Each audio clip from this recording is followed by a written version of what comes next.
जैकी चियोंग ये चीन के इंतहाई मकबूल पॉप सिंगर हैं। इतने मकबूल हैं कि आप उन्हें आराम से चीन का माइकल जैक्सन कह सकते हैं। जहां भी इनका कॉन्सर्ट हो, हजारों लोग तो यूं ही जमा हो जाते हैं।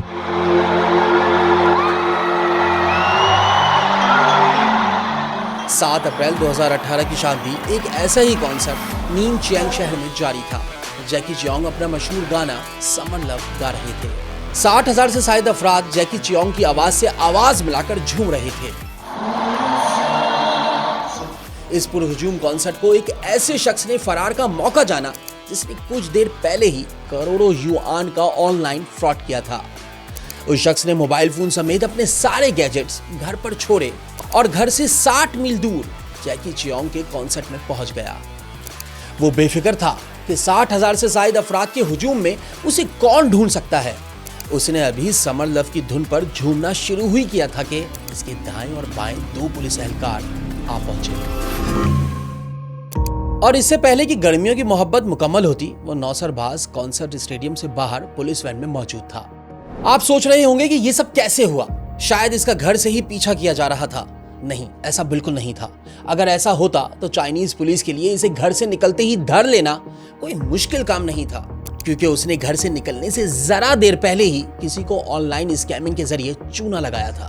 तो फिर इसे कैसे गिरफ्तार किया गया? इसका जवाब है चीन का फेशियल रिकॉग्निशन का निजाम।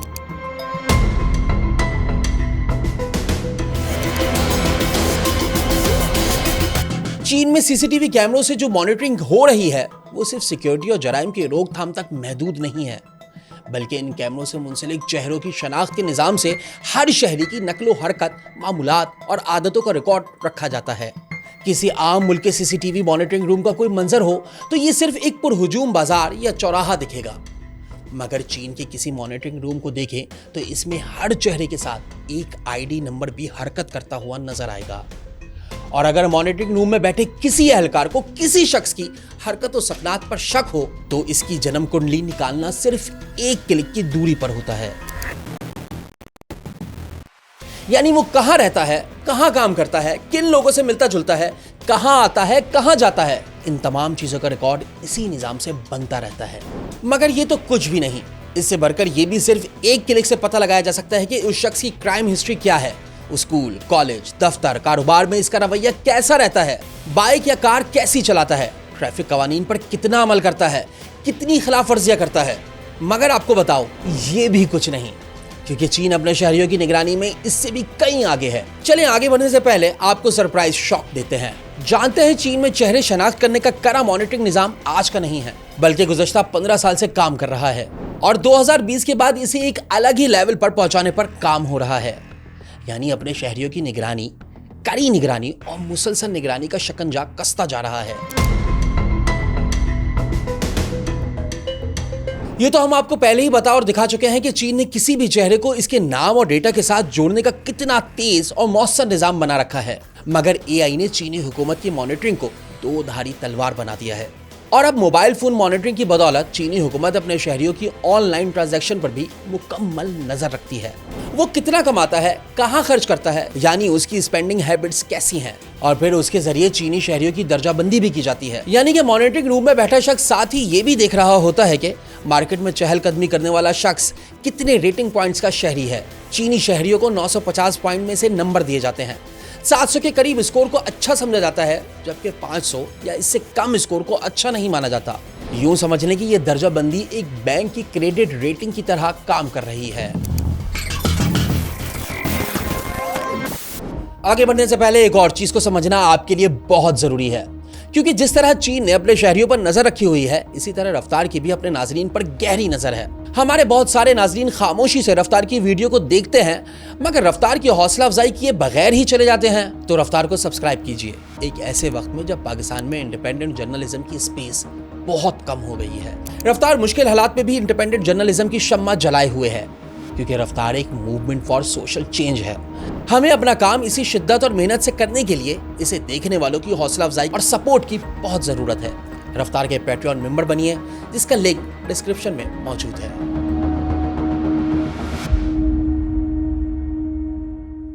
ये निजाम रियासत, बैंक और निजी कंपनीज का डेटा इकट्ठा करके फैसला करता है कि कोई शख्स अच्छा शहरी है या बुरा। सोशल मीडिया पर हुकूमत पर तनकीद करना या जाहिरी दौलत की नुमाइश करना क्रेडिट रेटिंग को कम कर देता है, जबकि हुकूमत की तारीफ करने और खून का अतिया देने जैसे फलाही कामों से सोशल क्रेडिट रेटिंग बढ़ जाती है। मगर अच्छे रेटिंग पॉइंट्स हासिल करना आसान काम नहीं है, क्योंकि 80 लाख आबादी वाले शहर नानजिंग में सिर्फ 80,000 शहरी ऐसे हैं जिनके रेटिंग पॉइंट्स 700 से ज्यादा हैं। 700 से ऊपर रेटिंग पॉइंट्स वाले शहरी के लिए बस का किराया आधा हो जाता है। दीगर पब्लिक सर्विसेज में भी डिस्काउंट मिलता है। कम स्कोर वाले लोग अपने हुकूक से महरूम हो जाते हैं और इंतहाई कम स्कोर वाले शहरी नापसंदीदा और नाकाबिले एतबार करार दिए जाते हैं। इन पर पब्लिक ट्रांसपोर्ट के इस्तेमाल समेत कई तरह की पाबंदियां लग जाती हैं। स्कोर में सुपरमार्केट की खरीदारी जैसे छोटे कामों को भी अहमियत दी जाती है।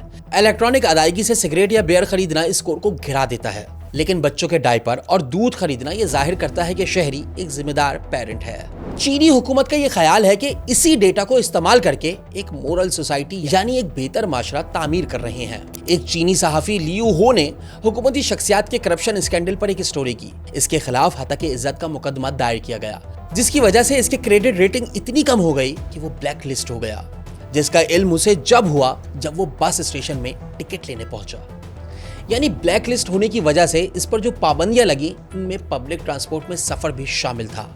मुखालिफिन और मुतासिरीन इस मॉनिटरिंग निज़ाम को डिजिटल जब्र पर मबनी आमरीत करार देते हैं, मगर बहुत से लोगों का ख्याल है कि ये मॉनिटरिंग और दर्जाबंदी एक अच्छी चीज़ है, क्योंकि जो लोग जिम्मेदार और ईमानदार नहीं हैं उन्हें इसकी कीमत चुकानी चाहिए। ये निज़ाम कितना तेज काम करता है ये जानने के लिए 2017 में BBC के नुमाइंदे ने एक तजुर्बा किया। इसने बीजिंग एयरपोर्ट से निकलते हुए सिक्योरिटी ऑफिशियल से कहा कि वो इसकी तस्वीर अपने मॉनिटरिंग निज़ाम में एक मशकूक शख्स के तौर पर भेजे। इन्होंने ऐसे ही किया, मगर इसके बाद जो हुआ वो आप खुद देख लें। Just keep on walking. 回来不一定非要从门里头通过，他就站在。哎，对，就是这里，就是这里。有没有看过？安全通道。对，就是这里。Uh-oh.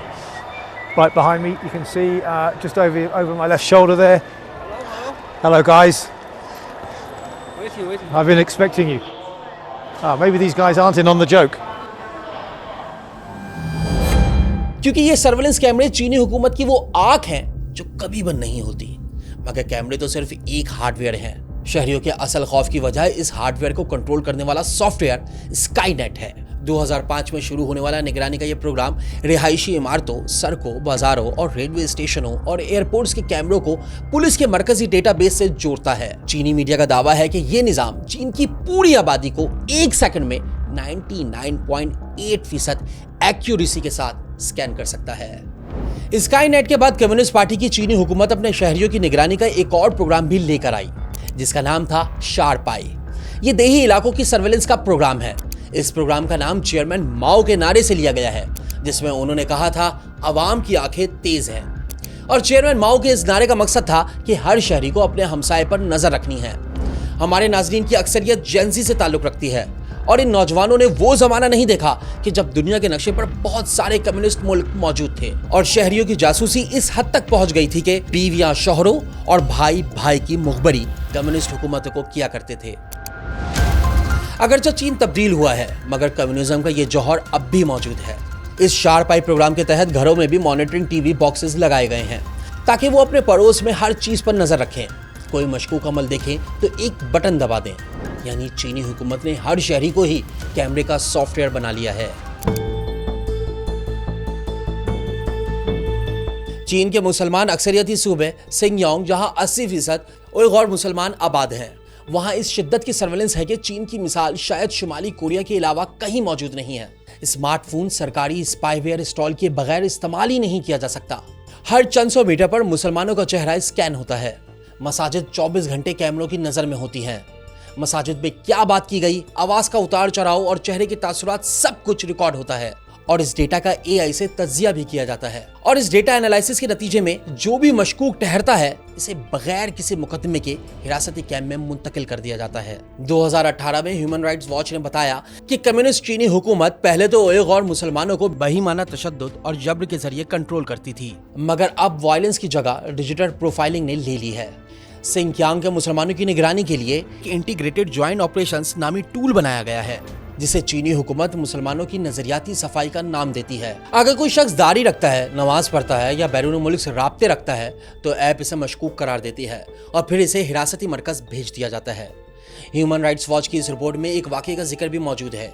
एक दाढ़ी वाला मुसलमान जैसे ही सिंगियांग के शॉपिंग मॉल में दाखिल हुआ, ऑरेंज अलार्म बज गया।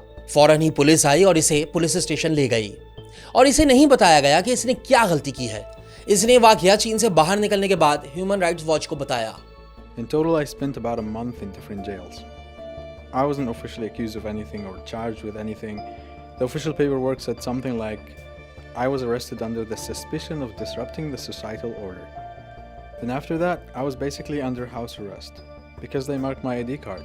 ह्यूमन राइट्स वॉच ने एक जर्मन सिक्योरिटी फर्म से मिलकर चीनी हुकूमत के इस प्रोग्राम की ऐप की रिवर्स इंजीनियरिंग की, जिससे पता चला कि ये प्रोग्राम 30 से शायद बुनियादों पर एक और मुसलमानों की गिरफ्तारियों का सबब बनता है, जिनमें वो लोग भी शामिल हैं जिन्होंने स्मार्टफोन इस्तेमाल करना बंद कर दिया है, या जो गैर मामूली मिकदार में बिजली इस्तेमाल करते हैं, या जो व्हाट्सएप या VPN इस्तेमाल करें। ह्यूमन राइट्स के मुताबिक इस प्रोग्राम के तहत सिंकियांग के जिला अक्सू में 2000 से ज्यादा मुसलमानों को इन्हीं बुनियादों पर गिरफ्तार करके हिरासती मराकज मुंतकिल किया गया है।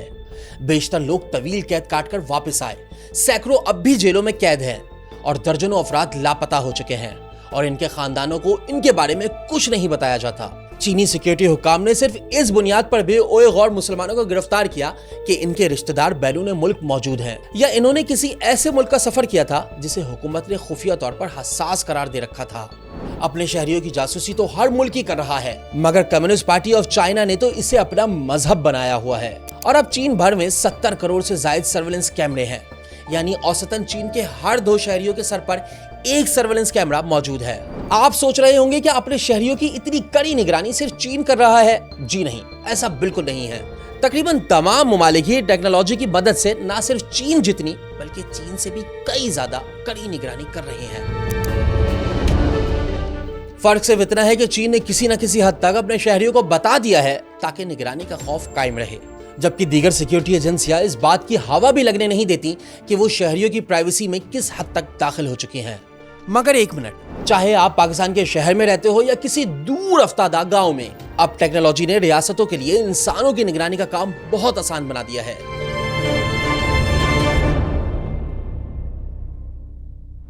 क्योंकि बिग ब्रदर आपको देख रहा है, अभी इस लम्हे भी कोई आपको देख रहा है। ये हकीकत है। आपके फोन के जरिए बहुत सारे टेक्नोलॉजी टूल्स में ये डेटा और रिकॉर्ड जमा हो रहा है कि आप इस वक्त कहां हैं और क्या कर रहे हैं। सूरह यासीन की आयत नंबर 65 में अल्लाह ताला ने बताया था कि क़यामत के दिन इंसानों के देहानों पर मोहर लगा दी जाएगी। हाथ सब कुछ बताएंगे और इनके अपने नफ्स गवाही देंगे कि उन्होंने अपने लिए क्या कमाया है। आज से चंद अशरे पहले या यूं कहिए कि हमारे बचपन में जब ये आयत हमारे सामने आती थी तो जहन में ये सवाल उठता था कि ये कैसे होगा, तो टेक्नोलॉजी ने छोटी सी झलक दिखलाकर इस सवाल का जवाब दे दिया है। मिसाल के तौर पर आपका इंटरनेट सर्विस प्रोवाइडर ये जानता है कि आपने रात 2 बजे क्या सर्च किया। सड़क के कोने पर लगे कैमरे ने आज सुबह आपका चेहरा रिकॉर्ड कर लिया है और आपकी लोकेशन से कई दूर एक ऐसी इमारत में जो आपने कभी नहीं देखी, वहां वो लोग आपका डेटा प्रोसेस कर रहे हैं जिनसे आप कभी नहीं मिले। जी हाँ, आप ऐसी ही कड़ी डिजिटल निगरानी वाले अहद में दाखिल हो चुके हैं जहां इंसान प्राइवेसी के तहफ्फुज का हक गवा चुका है। चीन की बात तो हम शुरू में ही कर चुके हैं। इस वीडियो में हम आगे चलकर बताएंगे कि शहरियों की डिजिटल निगरानी के मामले में बदतरीन आमलियत वाले शुमारी कोरिया और शहरी आजादियों के प्रचारक अमेरिका में कोई फर्क है भी या नहीं, चाहे वो सऊदी अरब के सहरा हो या ईरान जैसे कदीम तमद्दुन के हामिल मुल्क, यूरोप हो या गजा और मकबूजा कश्मीर जैसे ओपन एयर कैद खाने। दुनिया के सबसे खतरनाक और सबसे गहरे और सबसे हौलनाक सर्विलेंस सिस्टम्स कैसे काम करते हैं, ये सब बताने से पहले आपके सामने एक सवाल रखूंगा और ये सवाल हमेशा के लिए आपका हर कैमरे, हर ऐप और हर हुकूमत को देखने का अंदाज बदल देगा कि क्या हमारी प्राइवेसी महफूज है। जिक्र करते हैं इस अमेरिका के सर्विलेंस निजाम का जो मुल्क खुद को आजादी की सरजमीन कहता है। जी हाँ, उसी अमेरिकी हसास इदारों को सिर्फ गैर मुल्कियों के नहीं बल्कि अपने शहरियों का प्राइवेट डेटा इकट्ठा करने का सबसे ज्यादा ऑब्सेशन है।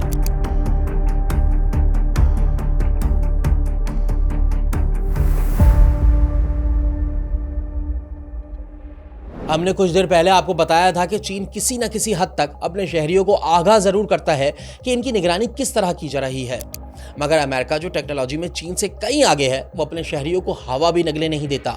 मगर फिर एक दिन ऐसा भी आया जब ये राज ना रहा और वो दिन है 5 जून 2013।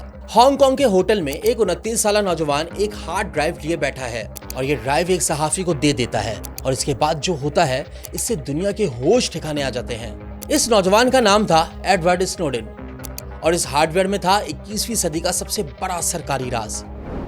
अमेरिकी इदारे नेशनल सिक्योरिटी एजेंसी यानी NSA ने एक इतना बड़ा और इतना ताकतवर सिस्टम बना लिया था कि जो इस रुए जमीन पर हर इंसान की निजी गुफ्तगू को इंटरसेप्ट कर सकता था।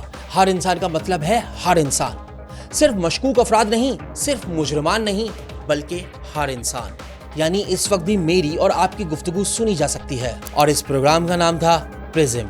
प्रिज्म के जरिए नेशनल सिक्योरिटी एजेंसी को बड़ी बड़ी टेक कंपनियों के डेटा तक रसाई मिल गई थी। एप्पल, गूगल, फेसबुक, याहू और माइक्रोसॉफ्ट जैसी कंपनियों ने अपने सार्फिन को आगाह किए बगैर इनकी emails, messages, video, audio calls, location और तस्वीर तक रसाई दे दी थी। मगर प्रिज्म तो सिर्फ आगाज था।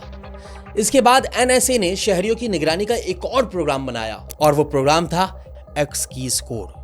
एक्स की स्कोर के जरिए NSA को ये इख्तियार मिल गया कि वो किसी भी शहरी का नाम टाइप करे और इसकी पूरी डिजिटल निगरानी खुलकर सामने आ जाए, और वो भी किसी हुकूमत या अदालत की इजाजत के बगैर। और ये निगरानी यहाँ भी नहीं रुकी। इसके बाद सर्वेलेंस का एक और प्रोग्राम सामने आया जिसका नाम था अपस्ट्रीम, जिसके जरिए जेरे समुंदर बिछी फाइबर ऑप्टिक केबल्स को टैप किया गया, जिसके जरिए एक ही झटके में पूरी दुनिया की निजी गुफ्तगू NSA की हाथ में आ गई।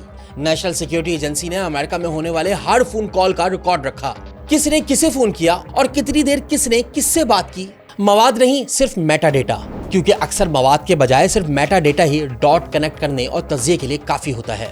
अमेरिकी एजेंसियों का भांडा फोड़ने वाले एडवर्ड स्नोडेन रूस चले गए और इस दिन के बाद से आज तक वो कभी रूस से वापस नहीं आए। अदालत में तो यही बताया गया कि NSA प्रोग्राम का मकसद बैरून मुल्क इंटेलिजेंस गैदरिंग और अमेरिका के खिलाफ साजिशों का पता लगाना था।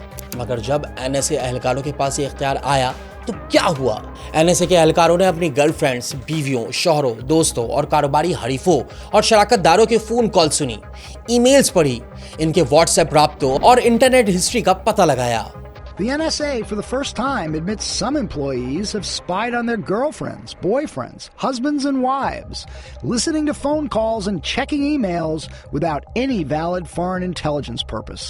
जाहिर है NSA की सर्वेलेंस प्रोग्राम के जो मकासद अदालत में बताए गए थे, इनका इन वारदातों से दूर दूर तक कोई ताल्लुक नहीं था।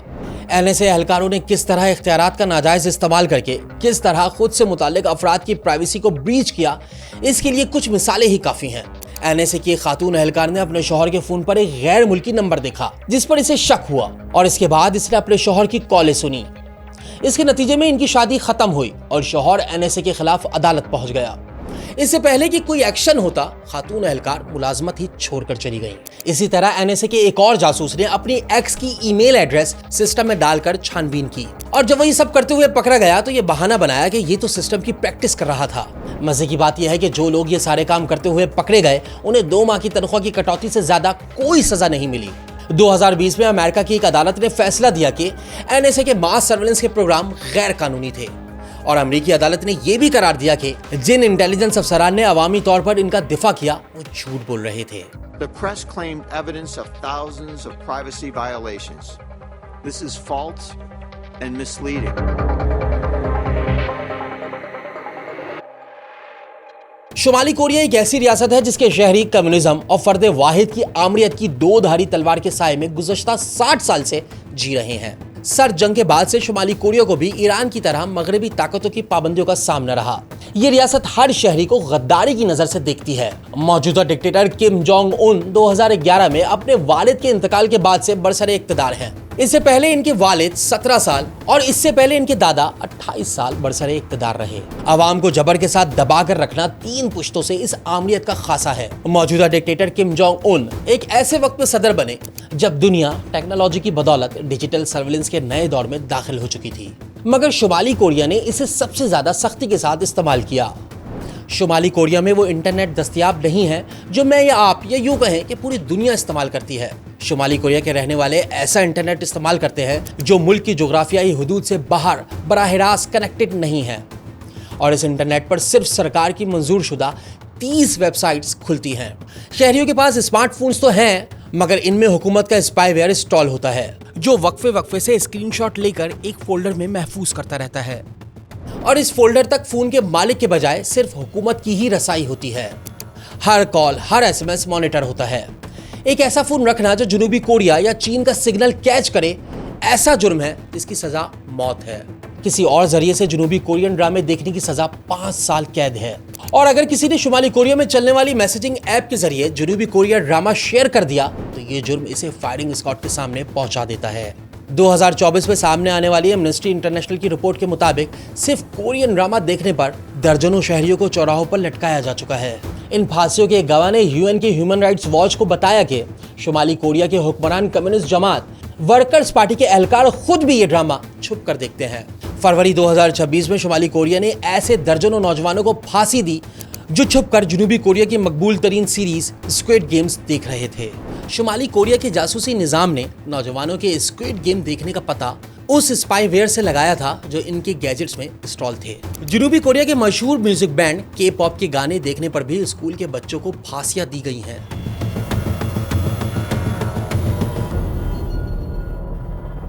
जर्मन IT सिक्योरिटी माहिरीन ने शुमाली कोरिया से स्मगल किए गए एक टैबलेट का जायजा लिया तो इसमें रेड फ्लैग नामी स्पाईवेयर पाया गया। रिवर्स इंजीनियरिंग से पता चला कि यह सॉफ्टवेयर हर ऐप खुलने पर स्क्रीनशॉट महफूज कर लेता है। टैबलेट की ब्राउजिंग हिस्ट्री रिकॉर्ड करके डिवाइस का ID नंबर हुकूमत के इसी डेटा सेंटर को भेज दिया जाता है जहां इसका तज्जिया किया जाता है। रेड फ्लैग सॉफ्टवेयर तो खुफिया तौर पर गैजेट्स में इंस्टॉल किया जाता है, जबकि एक काम तो शहरियों को बताकर किया जा रहा है और वो ये है कि शुमाली कोरिया की हुकूमत ने तमाम स्मार्टफोन्स में एक जासूसी ऐप इंस्टॉल करना लाजमी करार दे रखा है। यह बज़ाहिर सरकारी अखबार की वेबसाइट तक रसाई देती है, लेकिन इसका असल मकसद निगरानी है। शुमाली कोरिया की वजारत सलामती इसके जरिए ये जान सकती है कि सारिफ ने कब कब, कितनी बार और कितनी देर के लिए जनूबी कोरियन फिल्में देखी या गैर मुल्की मवाद डाउनलोड किया। शुमाली कोरिया के सारिफिन को सिर्फ वही सिमें मिलती हैं जिनमें ये ऐप इंस्टॉल होती है। शुमाली कोरिया से जिंदा बचकर निकलने वाली खातून ने बताया कि टेलीकॉम निगरानी का इदारा मोबाइल फोन के इस्तेमाल का पता चलाने के लिए मोबाइल फोन फ्रीक्वेंसी डिटेक्टर का इस्तेमाल करता है। एक बार इसने चीनी मोबाइल से बैनुल अक़वामी कॉल की तो कुछ ही देर बाद डिटेक्टर थामे अहलकार घर आ पहुंचे और इसे गिरफ्तार करके ले गए।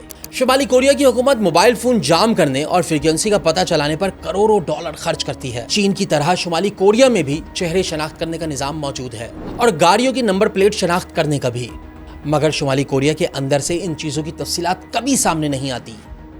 चीन में तो हर 2 शहरियों की निगरानी के लिए एक कैमरा मौजूद है, मगर शुमाली कोरिया में कैमरों की तादाद का कोई काबिल एतमाद डेटा मौजूद ही नहीं। किसी आजाद सहाफी या NGO का शुमाली कोरिया में दाखिल होना नामुमकिन है। अहम बात यह है कि सर्वेलेंस टेक्नोलॉजी के साथ ह्यूमन इंटेलिजेंस गैदरिंग भी शुमाली कोरिया में इतनी ज्यादा है कि इसकी दुनिया में कोई और मिसाल नहीं मिलती। शुमाली कोरिया की आबादी का 5% लोग किसी न किसी हद तक हुकूमत के लिए जासूसी का काम करते हैं। शहरी किसी भी वक्त अचानक घर की तलाशी का सामना कर सकते हैं। हमने शुमाली कोरिया के अंदर डिजिटल सर्वेलेंस से मुतालिक जितनी भी तफसीलात बताई हैं वो अक़वाम मुत्तहिदा, ह्यूमन राइट्स वॉच और ऐसे ही दीगर मुस्तनद इदारों की रिपोर्ट से हासिल करना है, लेकिन शुमाली कोरिया के अंदर से इन वाकयात की तस्दीक की कोई सूरत मौजूद नहीं। इसलिए ज्यादातर गवाहियां बिलवास्ता जराए से आती हैं या उन लोगों के बयानात होते हैं जो शुमाली कोरिया से जान बचाकर बाहर पहुंचते हैं।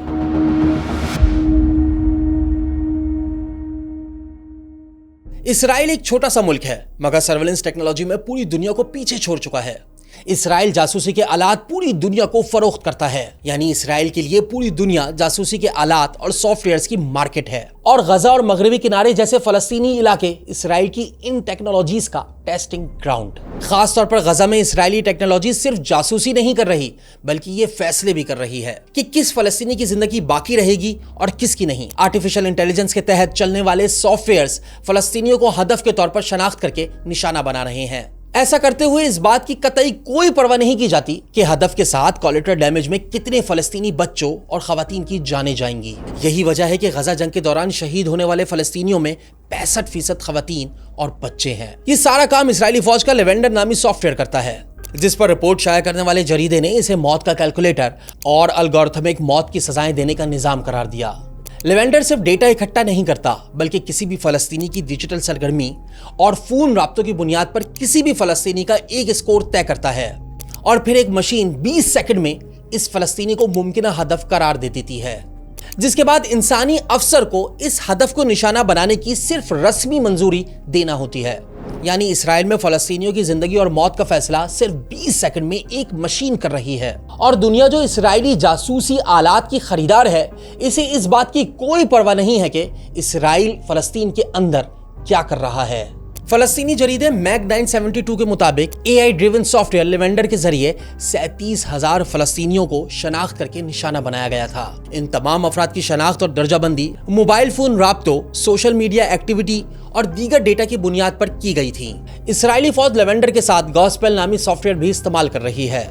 ये सॉफ्टवेयर गजा की उन इमारतों के ढांचों या खंडरात को निशाना बनाने के लिए इस्तेमाल किया जाता है जहां मशकूक फलस्तीनियों और इनसे राब्तों में रहने वालों के मोबाइल फोन्स ने सिग्नल्स कैच किए हैं। यहाँ भी इस डेटा का तज्जिया AI करता है और इंसानी अफसर की मंजूरी के बाद इन खंडरात को भी निशाना बनाया जाता है जहां फलस्तीनी खानदान सर छुपाए मौजूद होते हैं।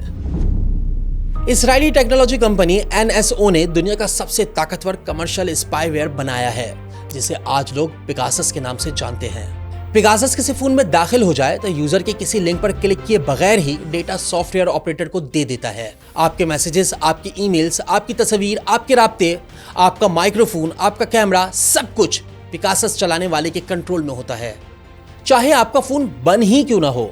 ये इसराइली सॉफ्टवेयर दुनिया के 40 मुल्कों में इस्तेमाल हुआ है और इसे मुतासिर होने वालों में सहाफ़ी, वकील, इंसानी हुकूक के कारकुन, सियासतदान और इनके साथ साथ कई सरबराहाने मुमलिकत भी शामिल हैं। जी हाँ, आपने दुरुस्त सुना है, फ्रांसीसी सदर मैक्रोन का नंबर भी टारगेट लिस्ट पर था। इसराइली साख्ता पेगासस स्पाईवेयर से निशाना बनने वालों में सबसे मशहूर केस सऊदी सहाफ़ी जमाल खाशोग्जी के कत्ल का है। जमाल खाशोग्जी शादी की दस्तावेजात की तस्दीक के लिए इस्तांबुल में सऊदी कौंसल खाने गए मगर इसके बाद कभी वापस नहीं आए। जमाल खाशोग्जी के कत्ल की दीगर तफसीलात हमारी इस डॉक्यूमेंट्री में मौजूद है। दिलचस्प बात यह है कि जमाल खाशोग्जी के कत्ल से 6 माह पहले इनकी पहली बीवी हन्नान अल्तर का फोन उस वक्त पेगासस के जरिए हैक किया जा चुका था जब वो दुबई पुलिस की हिरासत में थी और कत्ल के 4 दिन बाद इनकी मंगेतर खतीजा चंगेज का फोन भी पेगासस के जरिए हैक किया गया। कत्ल के कुछ हफ्ते बाद पेगासस स्पाईवेयर बनाने वाली इसराइली कंपनी NSO के CEO ने अमेरिकी टीवी पर इंटरव्यू देते हुए कहा कि इनका इस मामले में कोई ताल्लुक नहीं है। मगर जमाल खाशोग्जी के कत्ल की तहकीकात से मिलने वाले सबूतों ने कोई और ही कहानी सुनाई है।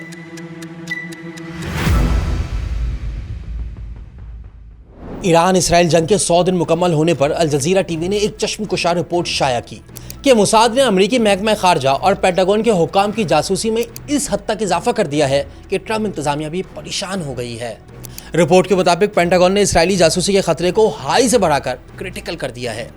अल जजीरा वाहिद मीडिया आउटलेट नहीं है जिसने इसराइली जासूसी का खतरा तशवीशनाक दर्जे पर पहुंचने की तस्दीक की हो। NBC न्यूज़ और न्यूयॉर्क टाइम्स भी इसकी तस्दीक कर चुके हैं। यानी इसराइल जासूसी के मामले में अपने सबसे बड़े इत्तेहादी अमेरिका, यानी वो अमेरिका जिसकी हिमायत इसराइल की वजूद की जमानत है, इसे भी अपनी जारहाना जासूसी से बख्शने पर तैयार नहीं। इसराइली जासूसी के खतरे की दर्जाबंदी में हालिया इजाफे की वजह ईरान से मुज़ाकरात और जंग से मुतालिक मालूमात के उसूल की कोशिशों में इजाफा है और मोसाद अपनी तमाम तर टेक्नोलॉजी के साथ अमेरिकी फौज, इंटेलिजेंस एजेंसियों और स्टेट डिपार्टमेंट के अफसरान के पीछे साए की तरह लगी हुई है। न्यूयॉर्क टाइम्स के मुताबिक इसराइली खुफिया एजेंसियों की जासूसी अमेरिकी हुक्काम की रेड लाइन क्रॉस कर चुकी है।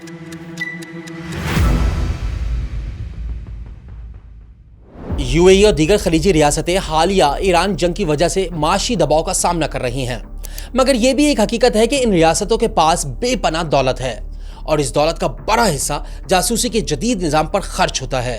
UAE ने भी इसराइली कंपनी NSO का सॉफ्टवेयर पेगासस खरीदा और इसे अपने शहरियों और इमिग्रेंट्स पर इस्तेमाल किया जो सोशल मीडिया पर ईरान की हिमायत या इसराइल पर तनकीद में मुलव्विस थे।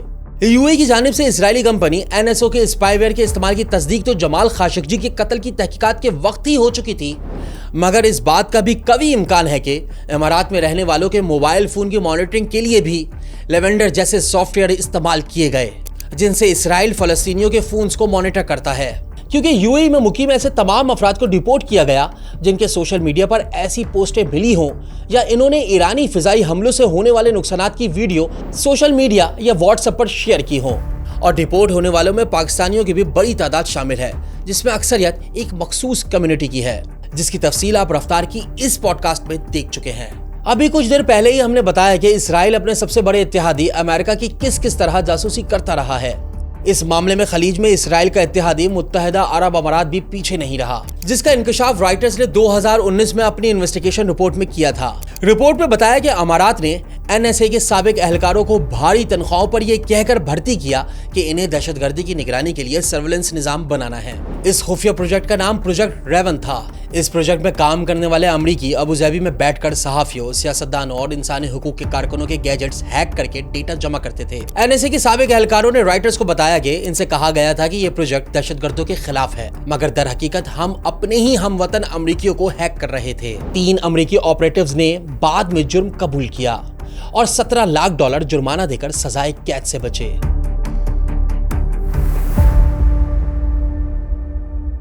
यूएई की तरह सऊदी अरब की जानिब से इजरायली स्पाईवेयर पेगासस का इस्तेमाल जमाल खाशोग्जी के कत्ल की तहकीकात के दौरान साबित हो चुका था, मगर इसके कत्ल के 2 साल बाद सऊदी अरब और पेगासस से जुड़ी एक और कार्रवाई का भांडा गार्जियन ने यूं फोड़ दिया।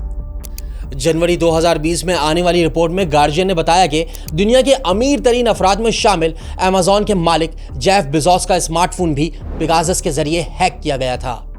और जेफ बेजोस का स्मार्टफोन किसी हैकर के जरिए नहीं, बल्कि सऊदी वली अहद मोहम्मद बिन सलमान के व्हाट्सएप मैसेज के जरिए हैक किया गया, क्योंकि जेफ बेजोस का अखबार वॉशिंगटन पोस्ट मुसलसल सऊदी हुकूमत बिलखुसूस वली अहद मोहम्मद बिन सलमान के खिलाफ रिपोर्ट शाया कर रहा था। और वॉशिंगटन पोस्ट से वाबस्ता सहाफी जमाल खाशोग्जी के कत्ल के बाद यह मुहिम तेज हो गई थी।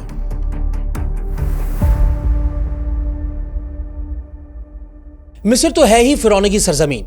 जाबराना बादशाहतें और सफाक आमरियतें सदियों से मिस्रियों का मुकद्दर हैं। ये तो आप जानते हैं कि मिस्र में एक ऐसी आमराना हुकूमत कायम है जिसका ढांचा जमहूरियत की राख में से उठा है। 2011 में अरब स्प्रिंग के दौरान अवामी एहतजाज के नतीजे में मिस्री डिक्टेटर हुस्नी मुबारक के इक्तिदार का खात्मा हुआ था। तारीख में पहली बार मिस्र में इलेक्शन हुए। अख्वानुल मुस्लिमून पूरी कुव्वत के साथ कामयाब हुई, मगर 1 साल बाद ही मुल्क के पहले मुंतखब सदर का तख्ता फौज ने उलट दिया और आर्मी चीफ अब्दुल फतेह सीसी मिस्र के सदर बन गए। वो दिन है और आज का दिन मिस्र सियासी आजादियों का कब्रिस्तान बन चुका है। शहरियों की निगरानी और सियासी मुखालिफिन की आवाजें दबाने की मशीनरी सिर्फ ये सोचकर बनाई गई है कि अब्दुल फतेह सीसी को उस अंजाम का सामना ना करना पड़े जिससे हुस्नी मुबारक 2-4 हुए थे। इस्राएली स्पाईवेयर पेगासस को मिस्री हुकूमत ने भी बेतहाशा इस्तेमाल किया है। एमनेस्टी इंटरनेशनल की रिपोर्ट के मुताबिक मिस्र में 50,000 से ज्यादा गैजेट्स की पेगासस के जरिए जासूसी की गई है। मिस्र में हुकूमत से इख्तिलाफ और तनकीद करने पर गिरफ्तार होने वालों की दुरुस्त तादाद किसी को मालूम नहीं, क्योंकि हजारों लापता अफराद की गिरफ्तारी किसी रिकॉर्ड पर मौजूद ही नहीं। और जिन शहरियों को हुकूमत के खिलाफ साजिश के मुकदमे बनाकर गिरफ्तार किया गया, इनकी तादाद भी हजारों में है।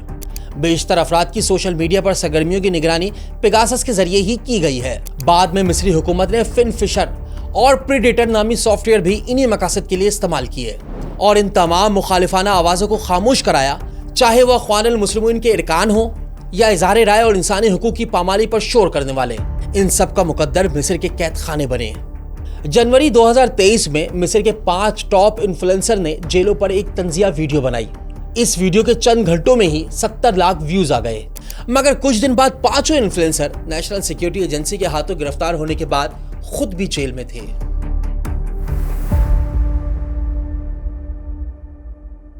ईरान में 1979 के इनकलाब के बाद एक ऐसा निज़ाम हुकूमत कायम है जिसे पहले दिन से ही रद्द इनकलाब, अमरीका, इसराइल और मगरबी ताकतों की साजिशों का सामना है। रद्द इनकलाब के खतरात की वजह से सिर्फ ईरान का निज़ाम हुकूमत ही खासा पेचीदा नहीं है, बल्कि शहरियों की जासूसी का भी तह दर तह निज़ाम मुसलसल काम करता रहता है। ईरान में तकरीबन 16 एजेंसियां इंटेलिजेंस गैदरिंग का काम करती हैं, जिनमें पासदाराने इनकलाब की इंटेलिजेंस ऑर्गेनाइजेशन से लेकर हर गली और हर छोटे से गांव में मौजूद बसीज जैसे निगरानी के 10 से ज्यादा इदारे शामिल हैं। ईरानी शहरियों के डिजिटल सर्वेलेंस का सबसे अहम इदारा पासदाराने इनकलाब की साइबर डिफेंस कमांड है।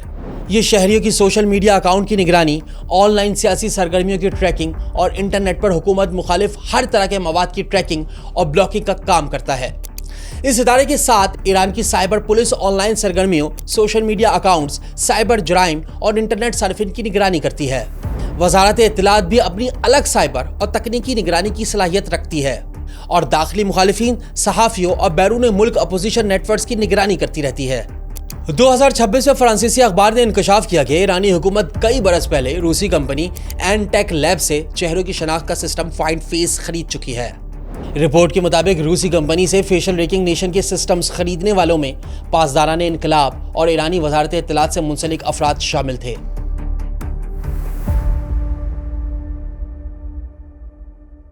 सितंबर 2022 में तेहरान में एक ऐसा वाकया हुआ जिसने ईरानी निज़ाम हुकूमत को हिला कर रख दिया। फेशियल रिकग्निशन निज़ाम से होने वाली एक गिरफ्तारी की वजह से तेहरान की सड़कों पर एक नाम गूंज रहा था। ईरान के कुर्दिस्तान रीजन से तेहरान आने वाली 22 साला महसा अमीनी का तेहरान के बाजार में चलते हुए सर से स्कार्फ सिरक गया। ये मंजर फाइंड फेस ने महफूज कर लिया। मोरल पुलिस ने महसा अमीनी को गिरफ्तार किया और 3 दिन बाद वो 22 साला लड़की पुलिस की हिरासत में ही दम तोड़ गई। महसा अमीनी की पुलिस हिरासत में हलाकत के खिलाफ ईरानी समाज ने ऐसा रद्द-ए-अमल दिया जो ईरानी निज़ाम हुकूमत के लिए चैलेंज बन गया।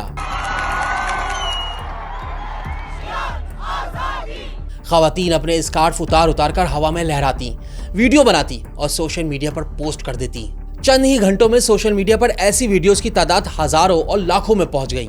लेकिन इस स्टोरी का एक पहलू वो भी है जो किसी ने नहीं दिखाया, और वो था डिजिटल निगरानी का निजाम, जो इस तरह की हर आवाज और हर चेहरा रिकॉर्ड करके उन तक पहुंच रहा था और हर स्मार्टफोन में श्याम नामी स्पाईवेयर सरायत कर रहा था। एहतजाज के दौरान लाखों ईरानियों ने महसूस किया कि फोन काम नहीं कर रहा, सिग्नल है मगर इंटरनेट नहीं चल रहा। लेकिन ये कोई खराबी नहीं थी, ये श्याम था।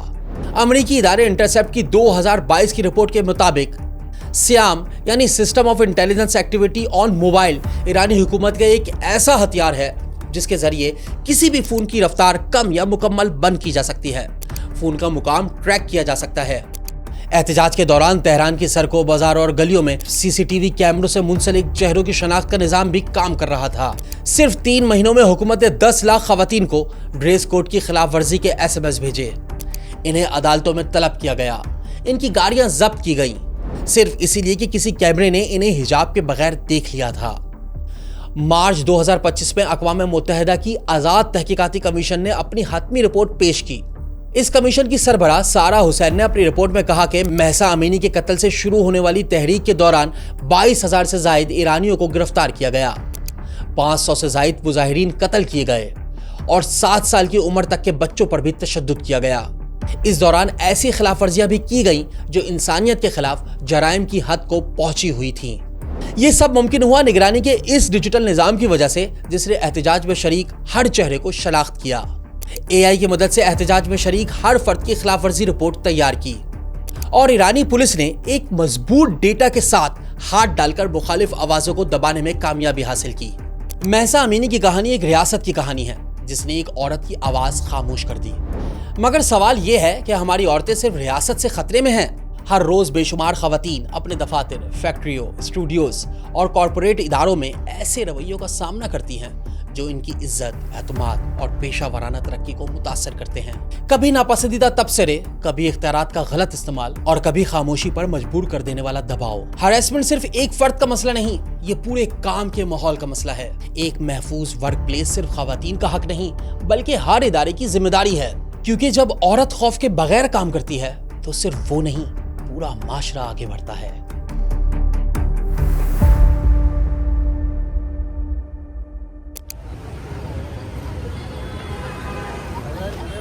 भारत खुद को दुनिया की सबसे बड़ी जमहूरियत कहता है, मगर इसी जमहूरियत की छत्र छाया में मकबूजा जम्मू और कश्मीर दुनिया का सबसे बड़ा जेल खाना है। यहाँ भारतीय हुकूमत ने एक रिकॉर्ड भी कायम किया है, वो है इंटरनेट बंद करने का रिकॉर्ड। भारत ने गुज़श्ता 7 साल के दौरान मकबूजा कश्मीर में 2 साल तक इंटरनेट बिल्कुल बंद रखा है। सबसे तवील ब्लैकआउट मकबूजा कश्मीर की खुद मुख्तार हैसियत ख़त्म करने से एक दिन पहले यानी 4 अगस्त 2019 को शुरू किया, जो मुसलसल 522 दिन तक जारी रहा।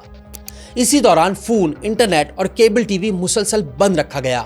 भारत भी मकबूजा कश्मीर में शहरियों की जासूसी के लिए इजरायली कंपनी NSO का स्पाईवेयर पेगासस गुज़श्ता 10 सालों से इस्तेमाल कर रहा है। NSO के लीक डेटा के मुताबिक भारतीय हुकूमत ने मकबूजा वादी के 25 से जायद रहनुमाओं के फोन्स की निगरानी इसी पेगासस के जरिए की थी, जिनमें हुर्रियत रहनुमा मीर वाइज उमर फारूक, सैयद अली शाह गिलानी के खानदान के 4 अफराद, साबिक वज़ीर आला महबूबा मुफ्ती के खानदान के अरकान, कश्मीरी सहाफ़ी और इंसानी हुकूक के कारकुन शामिल थे। डेटा के मुताबिक पेगासस के जरिए कुल जमाती हुर्रियत कॉन्फ्रेंस के सरबराह मीर वाइज उमर फारूक की 2017 से 2019 तक जासूसी की गई। ये निगरानी उस वक्त की गई जब महबूबा मुफ्ती BJP की इत्तेहादी के तौर पर खुद वज़ीर आला थी और बाद में यही इसराइली हथियार महबूबा मुफ्ती और इनके खानदान के अफराद के खिलाफ भी इस्तेमाल किया गया। मकबूजा कश्मीर के शहरों में चप्पे चप्पे पर चेहरा शनाख्त करने की टेक्नोलॉजी के हामिल सीसीटीवी कैमरे नस्ब हैं, जिनका एआई की मदद से तज्जिया करके किसी भी शख्स को मशकूक करार देकर सिक्योरिटी फोर्सेस को इत्तला दी जाती है और फिर कुछ ही देर में सिक्योरिटी एहलकार गिरफ्तारी के लिए आन पहुंचते हैं। पेगासस के अलावा कश्मीरियों के सोशल मीडिया अकाउंट्स की निगरानी के लिए भी टूल्स इस्तेमाल किए जा रहे हैं। ये टूल सोशल मीडिया प्लेटफॉर्म पर सेंटीमेंट एनालिसिस करके हुकूमत को अलर्ट भेज देते हैं। इसके बाद हुकूमत इन अकाउंट्स को ब्लॉक करने की सिफारिश सोशल मीडिया प्लेटफॉर्म को भेज देती है। हद तो यह है कि व्हाट्सएप और सिग्नल जैसी मैसेजिंग ऐप्स का इस्तेमाल भी खौफ का सबब बन चुका है। स्पाईवेयर की वजह से कोई भी मैसेज कश्मीरियों की तलबी और गिरफ्तारी का सबब बन जाता है। मुसलसल निगरानी की वजह से कश्मीरी अवाम, सहाफी और कारकुन अब खुलकर बात करने से कतराते हैं। वो जानते हैं कि इनकी ऑनलाइन सरगर्मी इन्हें जेल या तशद्दुद की तरफ ले जा सकती है, इसलिए वो खुद ही अपनी आवाज दबा लेते हैं। आजाद सहाफत का दायरा इंतहाई तंग कर दिया गया है। सहाफियों के दफातर पर छापे मारे जाते हैं, इनके लैपटॉप और फोन जब्त कर लिए जाते हैं और इन्हें एंटी नेशनल करार देकर दहशतगर्दी के कवानीन के तहत कैद कर लिया जाता है। मोदी सरकार ने यह सब सिर्फ मकबूजा कश्मीर में ही नहीं किया, बल्कि बाकी मुल्क में भी हुकूमत पर तनकीद करने वाले सहाफियों की जासूसी की गई। अपोजिशन रहनुमाओं, इंसानी हकूक के कारकुनों और सहाफियों के फोन्स की जासूसी के लिए इसराइली स्पाईवेयर पेगासस का इस्तेमाल की तस्दीक पहली बार 2018 और इसके बाद 2023 में हुई थी। अक्टूबर 2023 में एप्पल ने दुनिया भर के आईफोन सार्फिन को वार्निंग मैसेजेस भेजे कि वो रियासती सरपरस्ती में काम करने वाले हमला आवरों के निशाने पर हैं। भारत और मकबूजा कश्मीर के 20 से ज्यादा सहाफियों को भी अपने अपने आईफोन पे ये वार्निंग मौसूल हुई थी। एमनेस्टी इंटरनेशनल की सिक्योरिटी लैब ने ये वार्निंग मैसेज वसूल करने वाले 2 सहाफियों सिद्धार्थ वर्दराजन और आनंद मंगनाले के आईफोन का तज्जिया किया, तो इसमें पेगासस की सरगर्मियों के शवाहिद पाए गए। इससे पहले 2018 में दी वायर मैगजीन के एडिटर सिद्धार्थ वर्दराजन के फोन की जासूसी का मामला सुप्रीम कोर्ट तक पहुंचा था। सुप्रीम कोर्ट ने 2021 में इस मामले की तहकीकात के लिए एक टेक्निकल कमेटी भी बनाई थी, जिसने 1 साल में अपनी रिपोर्ट भी मुकम्मल कर ली थी, मगर वो रिपोर्ट मुकम्मल तारीकी में चली गई और आज तक सामने नहीं आई। इतने सारे मुल्कों में जासूसी के लिए टेक्नोलॉजी के बढ़ते हुए इस्तेमाल को जानने के बाद आपके जहन में यकीनन ये सवाल पैदा हुआ होगा कि पाकिस्तान में हमारी और आपकी निगरानी किस तरह की जा रही है। इसका जवाब इस सवाल में छुपा है कि आप अपने इंटेलिजेंस इदारों को कितना काबिल, कितना मेहनती और जदीद टेक्नोलॉजी से कितना हम आहंग समझते हैं।